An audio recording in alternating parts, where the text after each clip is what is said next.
قل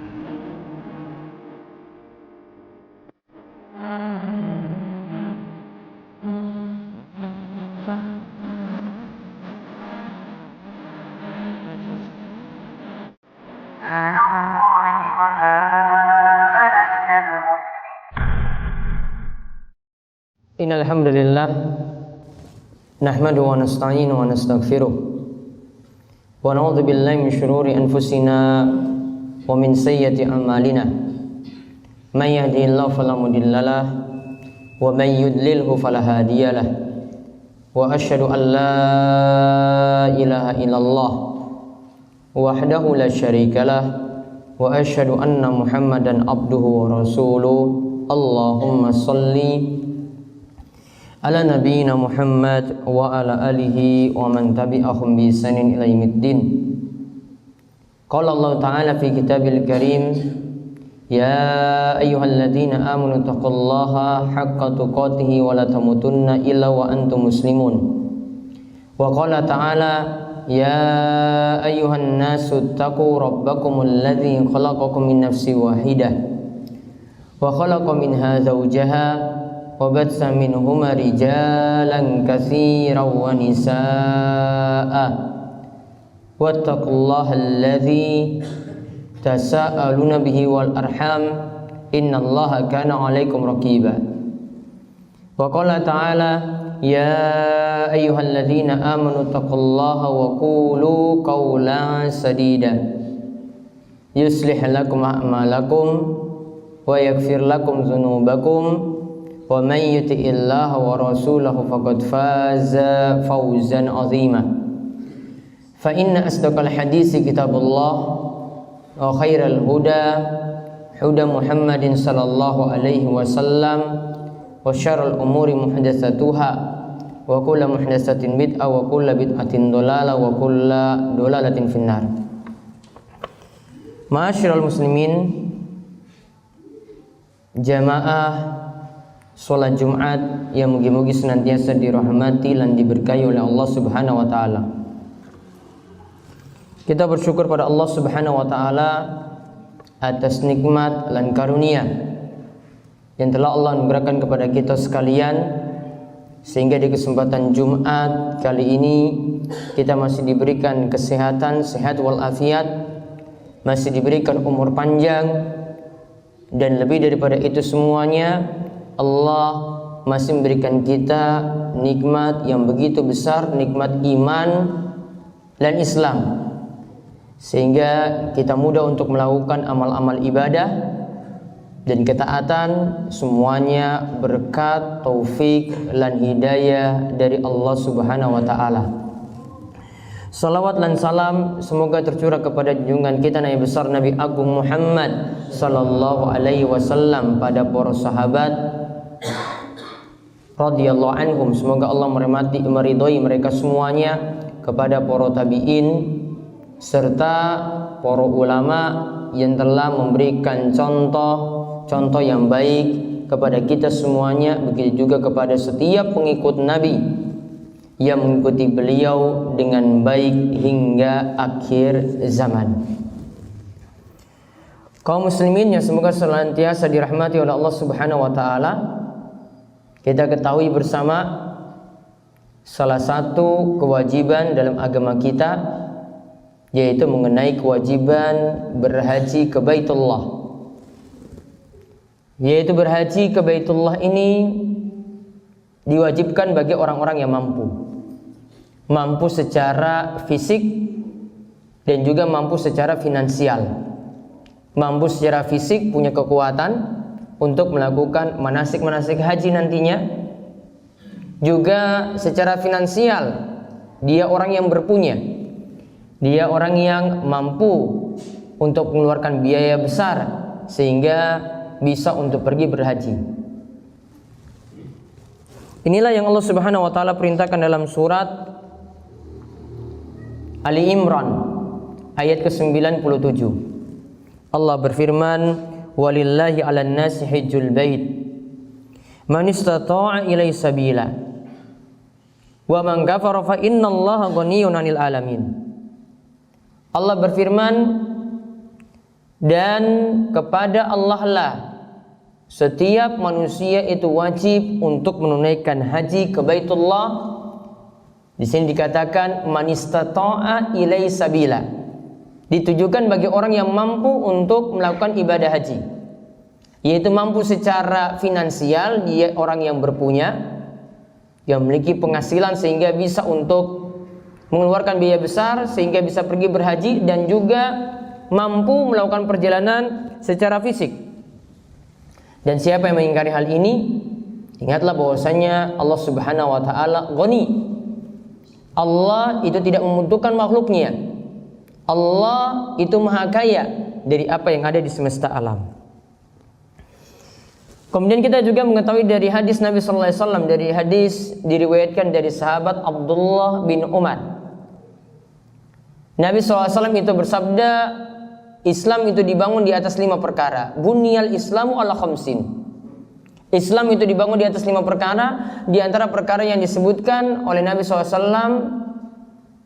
yaitu perkara yang beliau katakan wahajjil bait, yaitu berhaji ke Baitullah. Dalam riwayat yang lainnya seperti dalam hadis Jibril yang diriwayatkan oleh Imam Muslim, dikatakan dengan mastata'tum, bagi siapa yang mampu di antara kalian.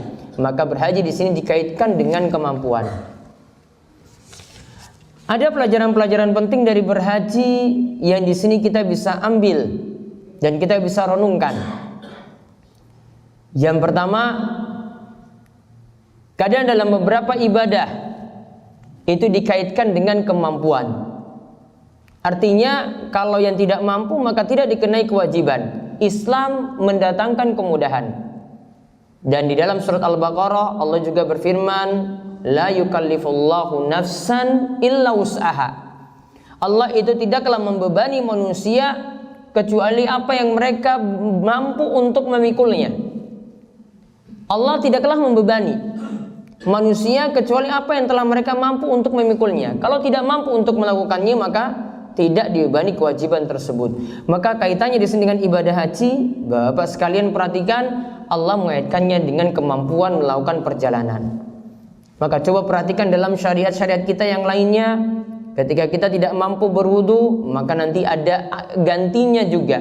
Saat tidak mampu ini maka ada penggantinya, yaitu beralih kepada tayamum. Saat tidak mampu sholat dalam keadaan berdiri, kita sholat sambil duduk. Kemudian dalam hal puasa, ketika kita dalam keadaan sakit, Allah katakan faman kana maridhan aw ala safarin fa iddatun min ayamin ukhar. Siapa yang dalam keadaan sakit atau dalam keadaan melakukan safar, perjalanan jauh, maka kalau dia tidak puasa, fa iddatun min ayamin ukhar, hendaklah dia ganti puasanya di hari yang lainnya. Maka lihat, pelajaran yang pertama kita bisa petik dari ritual haji yang dilakukan oleh saudara-saudara kita yang sekarang sedang tindak haji, kita lihat berarti dikaitkan dengan kemampuan. Kalau di luar kemampuan, maka syariat tersebut nanti tidak dibebankan kepada kita, dikaitkan dengan kemampuan kita saja. Masya Allah, ini menunjukkan syariat Islam itu mendatangkan kemudahan bagi kita semuanya. Kemudian kita kalau melihat lagi dalam perkataan Nabi Shallallahu Alaihi Wasallam, beliau mengatakan man hajja lillah.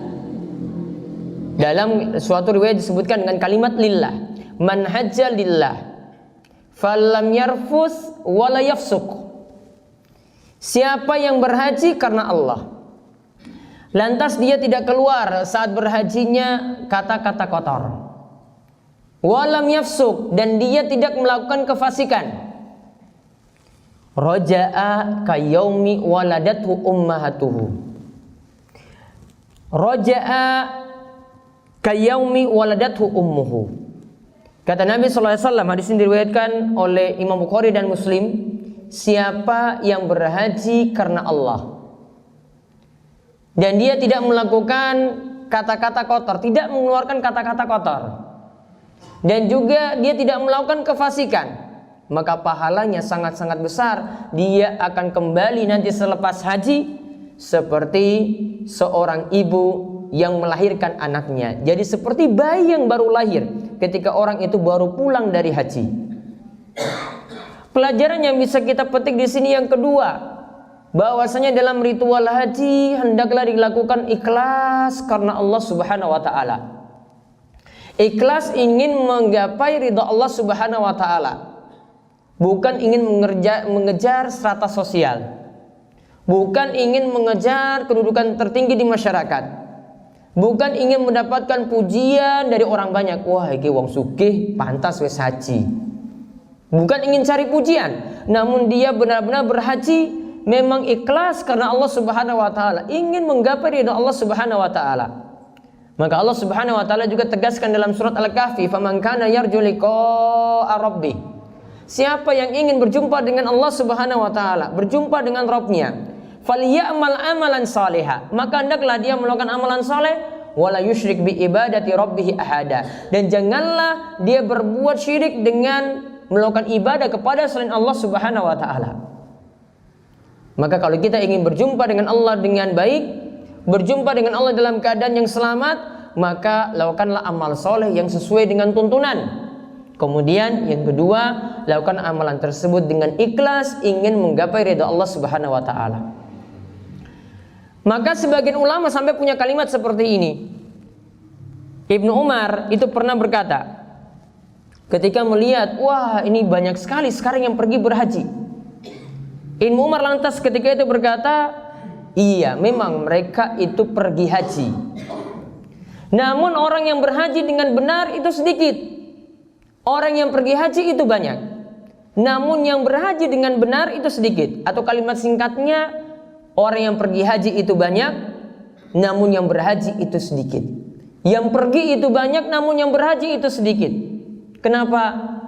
Karena kebanyakan tadi kata Ibnu Umar itu pergi haji cuma sekedar pergi saja, tidak punya modal ilmu, tidak punya modal amalan yang baik sampai di tanah suci, ya kemudian dia beramal asal-asalan, tidak memakai tuntunan, dan ada juga yang niatannya tidak ikhlas karena Allah Subhanahu wa taala.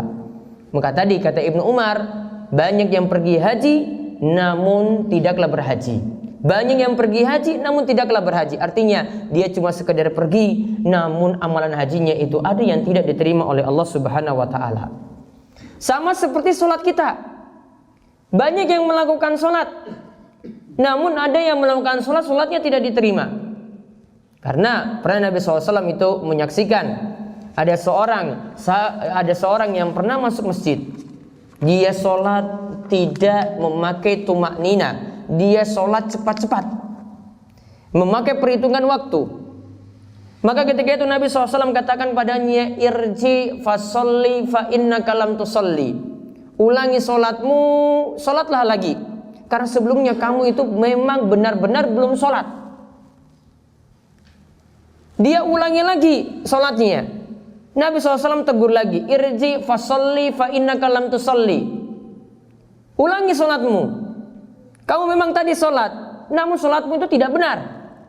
Sampai ketiga kalinya sebelum Nabi SAW ingin menegurnya lagi, kemudian dia katakan kepada Rasul SAW, wahai Rasul, ini sholat yang sudah sangat-sangat benar aku itu lakukan. Ya, ma'usinu ghairahu fa'alimni. Ia katakan pada Rasul SAW, aku tidak pernah melakukan sholat yang sebaik daripada sholat yang aku lakukan saat ini. Sudahlah Rasul, ajarkanlah aku saja. Ajarkanlah aku sholat. Padahal tadi dia sholat. Rasul katakan juga, kamu itu sholat, namun tidak sholat dengan cara yang benar. Maka ketika itu Rasul SAW itu ajarkan, idza qumta ila sholat fakabbir. Kalau kamu melaksanakan sholat, bertakbirlah. Summa aqra ma tayassara laka minal Qur'an. Summa aqra ma tayassara ma'aka minal Qur'an. Lalu baca ayat Al-Qur'an yang mudah darimu, yaitu baca Al-Fatihah yang merupakan rukun dari rukun-rukun salat. Summa rka' hatta tatma'inna raki'an. Kemudian hendaklah ruku sampai engkau ruku dengan tumaknina. Dia tidak punya tumaknina.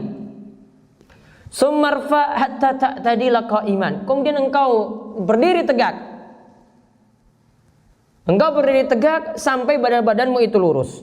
Summasjud hatta tatma'inna sajidan. Kemudian sujudlah sampai engkau melakukan sujud dengan tumaknina. Summarfa hatta tatma'inna jalisan. Kemudian hendaklah engkau itu bangkit dari sujud tadi sampai engkau itu duduk dalam keadaan tumaknina. Waf ala zalika fi sholatika kulliha. Nabi SAW katakan, kalau mau sholat, lakukanlah cara seperti tadi. Lakukanlah sholat dengan cara yang tadi sudah disebutkan. Poin penting di sini kita bisa ambil pelajaran, yaitu lakukanlah sholat dengan tumaknina. Pelajaran yang terakhir lagi bagi yang berhaji, orang yang pergi berhaji hendaklah mengambil harta yang baik, menggunakan harta yang halal, bukan dari hasil dia itu berjudi, bukan dari hasil dia itu pasang nomor, bukan dari hasil dia itu menipu, bukan dari hasil dia korupsi, bukan dari hasil yang lebih parah lagi dengan cara kesyirikan, pesugihan yang dia tempuh. Orang pergi haji sama seperti dia itu menafkahi keluarga, dia tempuh cara-cara yang halal. Karena dengan cara yang halal ini yang akan membuat amalan itu diterima. Dan Nabi SAW itu katakan, innallaha thayyibun la yaqbalu illa thayyiba. Allah itu thayyib, tidaklah menerima kecuali yang thayyib. Allah itu baik dan tidaklah menerima kecuali dari yang halal-halal saja. Maka amalan haji kalau ini berasal dari harta yang haram, maka amalan tersebut tidak akan diterima. Maka begitu juga dengan sedekah kita yang kita keluarkan. Kalau kita keluarkan dari harta yang haram, maka harta tersebut akan membuat sedekah kita tidak diterima di sisi Allah Subhanahu wa taala. Maka kesimpulannya tadi dari 3 pelajaran yang bisa kita ambil, berhaji itu bagi yang mampu. Berhaji itu butuh keikhlasan, bukan hanya sekedar berhaji, dan juga berusaha untuk sesuai dengan tuntunan Nabi Shallallahu alaihi wasallam. Kemudian yang namanya berhaji juga dapat kita ambil pelajaran, hendaklah kita perhatikan harta kita, gunakan harta-harta yang halal untuk berhaji. Aku qouli hadza wa astaghfirullah li wa lakum wa lisa'il muslimin innahu huwas samiul alim.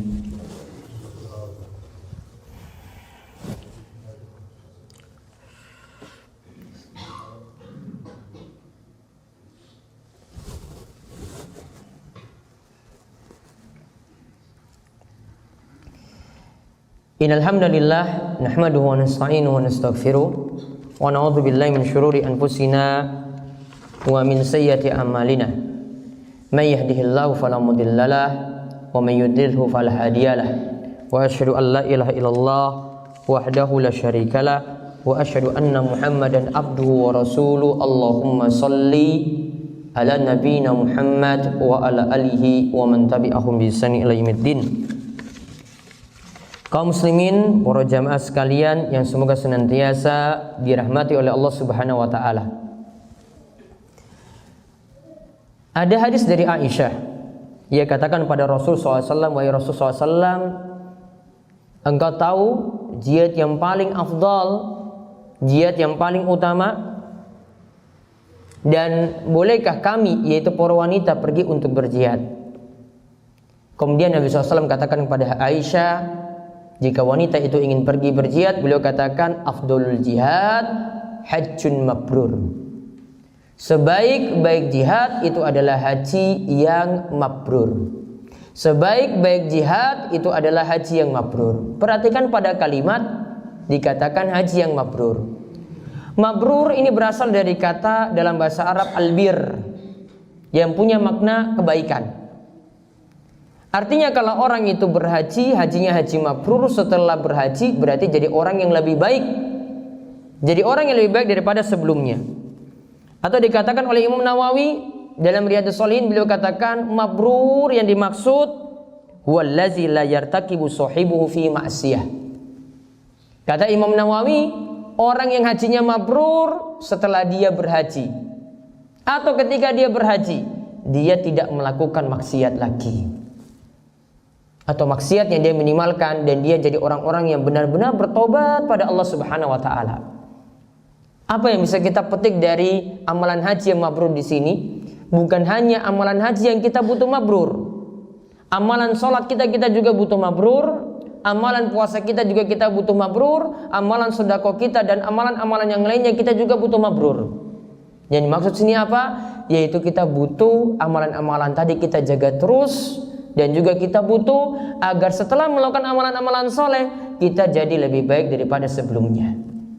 Masyarul muslimin rahimani rahimakumullah, kita mendoakan kepada orang-orang yang sekarang pergi berhaji, mudah-mudahan haji yang mereka jalankan adalah haji yang dilancarkan oleh Allah Subhanahu wa taala, haji yang diberikan kemudahan dalam perjalanan dan juga dalam melakukan manasik-manasik haji yang ada, dan mudah-mudahan setelah mereka kembali mereka bersih dari dosa-dosa dan kesemuanya menjadi haji yang mabrur, yang penuh dengan kebaikan setelah itu. Dan kita pun yang belum sempat dan punya keinginan untuk berhaji, Allah mudahkan untuk segera untuk melakukan ibadah wajib yang mulia, yaitu ibadah haji. Di akhir khutbah ini kita ingatkan untuk berselawat kepada Nabi SAW. Siapa yang berselawat sekali, maka Allah akan membalas selawatnya sebanyak 10 kali. Dan balasan selawat ini adalah ampunan dari Allah Subhanahu wa taala. Innallaha wa malaikatahu yusholluna 'alan nabi ya ayyuhallazina amanu shallu 'alaihi wa sallimu taslima. Allahumma shalli 'ala Muhammad wa 'ala ali Muhammad kama shallaita 'ala Ibrahim wa 'ala ali Ibrahim innaka Hamidum Majid. Allahumma barik 'ala Muhammad wa 'ala ali Muhammad kama barakta 'ala Ibrahim wa 'ala ali Ibrahim innaka Hamidum Majid. Marilah kita panjatkan doa pada Allah di hari penuh berkah ini, di hari yang dikabulkan setiap doa-doa, ya mudah-mudahan doa-doa kita diperkenankan oleh Allah Subhanahu wa taala. Allahumma ighfir lil muslimina wal muslimat wal mu'minina wal mu'minat al ahya'i minhum wal amwat innaka sami'un qaribun mujibud da'wat. Allahumma qsim lana min khashyatika ma tahulu bihi bainana wa baina ma'siyatik wa min ta'atika ma tuballighuna bihi jannatak wa min al-yaqini ma tuhawwinu bihi alaina masa'ibad dunya. Allahumma matina bi asma'ina wa absarina wa quwwatina ma ahyaitana waj'alhu waritha minna waj'al sa'rana 'ala man zalamana wansurna 'ala man adana wa la taj'al musibatana fi dinina wa la taj'alid dunya akbar hammina wa la mablagha ilmina wa la tusallit 'alaina man la yarhamuna. Allahumma alif baina qulubina wa aslih dzata bainina wa hdina subul salam wa najina minaz zulumati ila nur wa jannibna al fawahisha ma zahara minha wa ma batan wa ja'alna syakirina li ni'amika musannina bi 'alaika qabilina laha wa timmaha 'alaina. Rabbana hab lana min azwajina wa dzurriyyatina qurrata a'yun waj'alna lil muttaqina imama. Rabbana atina fid dunya hasanah wa fil akhirati hasanah wa qina adzabannar. Wa sallallahu ala nabiyyina Muhammadin wa ala alihi washabihi ajmain walhamdulillahi rabbil alamin. Aqimus shalah.